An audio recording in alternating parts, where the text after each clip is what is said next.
Hi guys, இன்னைக்கு Sunday. இன்னைக்கு ஒரு அவுட்டிங் பிளான் பண்ணியிருக்கோம் கொலீக்ஸ் கூட. ஃபர்ஸ்ட் ஒரு மூவி, அதுக்கப்புறம் லஞ்ச். நாங்கள் டைமுக்கு தான் கிளம்புனோம்.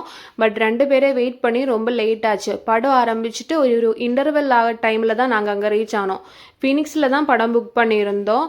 இன்டர்வெல்லுக்கு ஒரு 5 மினிட்ஸ்க்கு முன்னாடி ரீச் ஆகிட்டோம். அதனால படம் ஸ்டார்டிங் எதுவுமே பார்க்கல.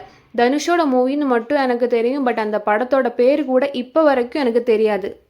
படம் செகண்ட் ஹாஃப்லேருந்து பார்த்த ரிவ்யூவில் சொல்கிற படம் நல்லா இருந்துச்சு. நார்மலாக ஒரு சென்டிமெண்டல் படம். அதுக்கப்புறம் சாப்பிட்றதுக்காக கோல் பார்பிக்யூ வந்துட்டோம். அதுவும் வேளச்சேரியில் தான் அங்கே புக் பண்ணியிருந்தோம். அங்கே போய் உட்காந்து கொஞ்ச நேரம் பேசி சாப்பிட ஆரம்பிச்சிட்டோம். பட் எனக்கு அவ்வளோ சாப்பிட முடியல, உடம்பு சரியில்லாமல் இருந்துச்சு.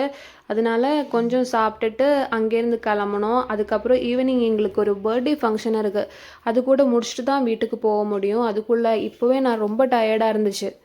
இங்கே நான் சும்மா தான் உட்காந்துட்டு இருந்தேன். அவங்க சாப்பிட முடிக்கிற வரைக்கும் பார்த்துட்டு இருந்துட்டு அதுக்கப்புறம் கிளம்பிட்டோம். அந்த பர்த்டே ஃபங்க்ஷன் நடக்கிற இடத்துக்கு போனோம். அதுவும் அண்ணா நகரில் தான் பேம்ஷோரு. அங்கே போய் ரிலேட்டிவ்ஸ் எல்லாம் பார்த்து அவங்க கூட பேசி ஃபோட்டோ எல்லாம் எடுத்து கிஃப்ட் எல்லாம் கொடுத்ததுக்கப்புறம் அங்கே மேலே சாப்பிட போனோம். அங்கேயும் நான் எதுவுமே சாப்பிடல, என்னால் சாப்பிட முடியல. அங்கேருந்து ரிட்டன் கிஃப்டாக ஒரு பிளான்ட் எல்லாம் கிடச்சிருச்சு. அதெல்லாம் வாங்கி வீட்டுக்கு வந்துட்டோம். பாய்.